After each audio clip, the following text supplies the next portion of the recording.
Hi guys, just looking at a major M588,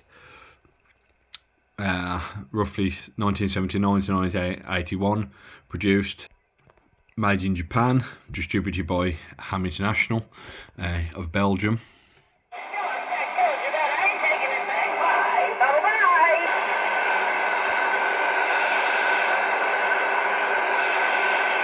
Just got a bit of skip coming over from America. This is 27.025 megahertz, which is aka the Super Bowl.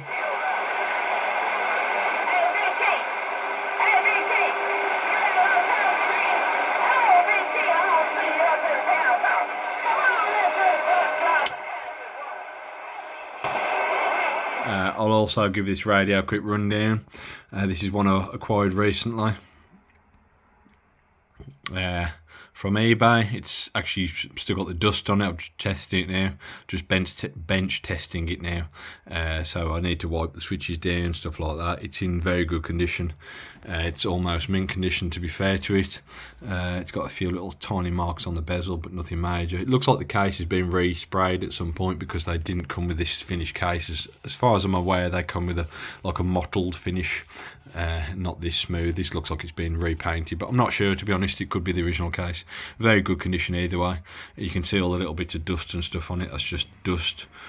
I've actually got to clean the switches and everything yet. If you look at that, that's just literally dust on the switches and a bit of dirt, but they're all in very good condition. And surprisingly, I've never had a radio out the box like this old that works. Every part works pretty much bang on as it should. Quite surprising.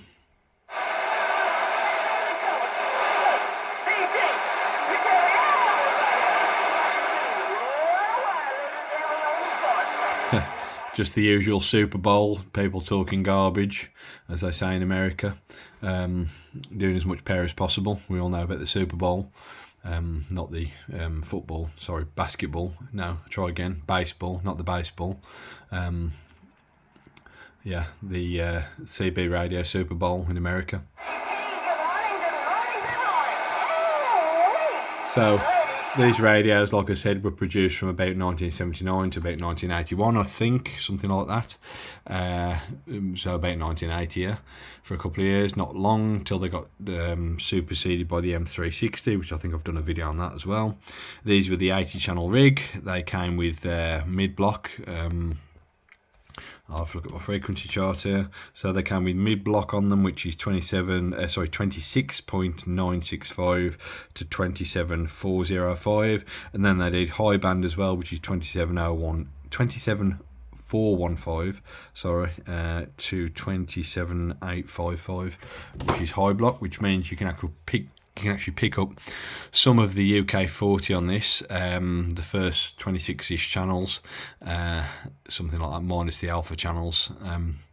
It hasn't got any alpha channels on this. This is a bog standard radio, so it comes with 2 banks of 40, as I've just said, the frequencies. The clarifier is locked or just receive. It wasn't locked, it's just a receive clarifier, like an RIT only. Nice, very firm control on it, like it's hardly being used. It works quite well. I think it shifts about 2 kcs either way, 2 kilohertz either way on the receive only, something like that, 1 or 2. Then we've got the mode switch there, low sideband, upper sideband, AM and FM. Then you've got the squelch, and underneath there, it clicks all the way around to the left, you've got PA, then volume, which is circles explanatory, it's the AF gain, with an off on there, just off. Channel selector, nice and stiff, typical sideband out of the year. Then you've got DX local, which is like an RF gain or an attenuator, whichever way you want to look at it, which actually works quite well.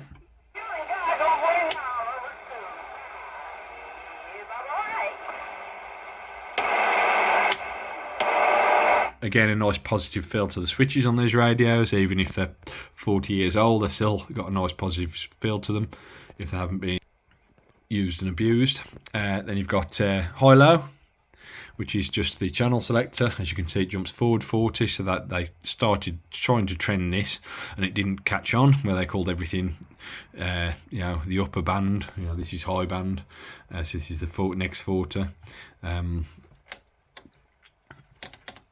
Let's listen to the Nothing on the 555.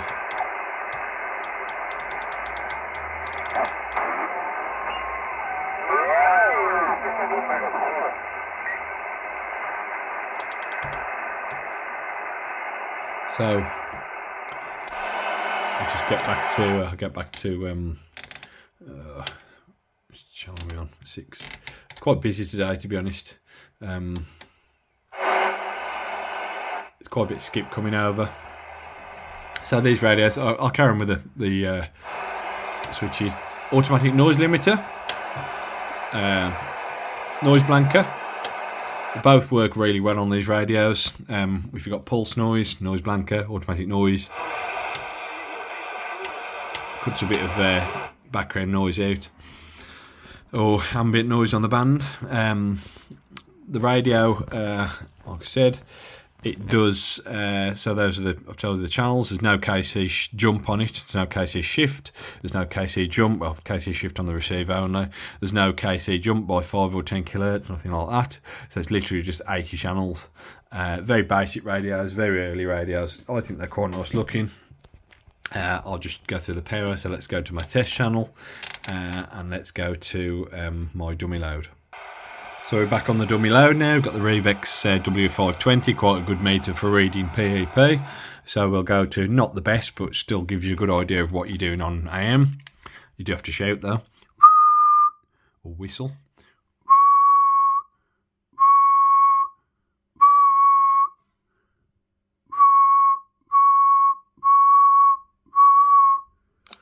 Yep, so it's quite accurate there. So about 5 on a dead key and about goes up to about 10 on the peak envelope power on AM.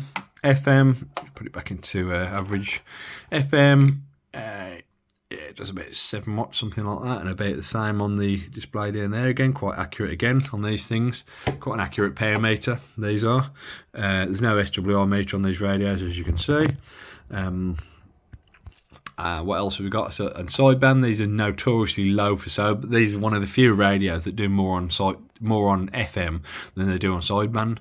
Of course, you can turn them up and change that, but as standard, they do about what this one's about to do.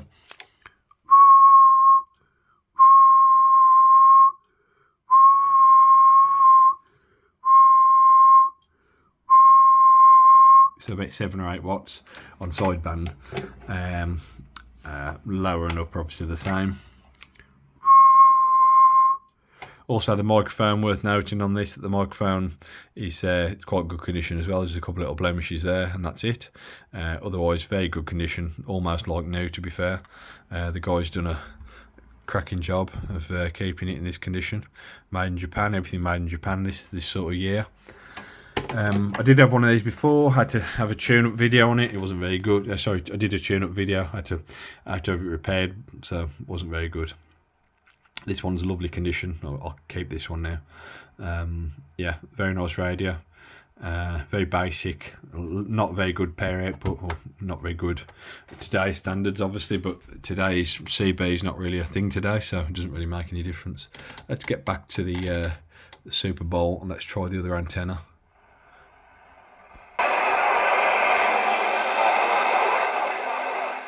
So this is the vertical now. I've got a short vertical antenna, 10-11 meter antenna in the loft, and I've also got a homemade dipole. I've got to do a video on both of these because I fashioned a couple of chokes for them, RF chokes. I want to show those off. That's it then, guys. I'll just have a minute on the Super Bowl.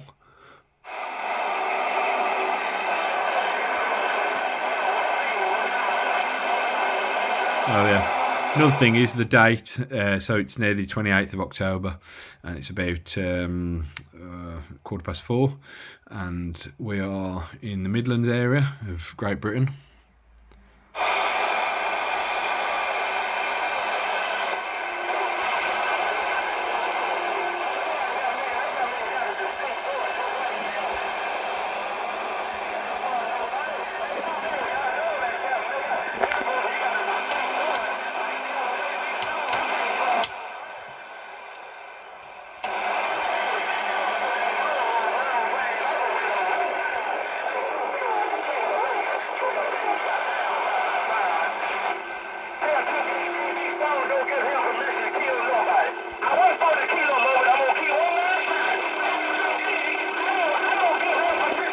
Well, that's it, guys. Thanks for watching. See you on the next video.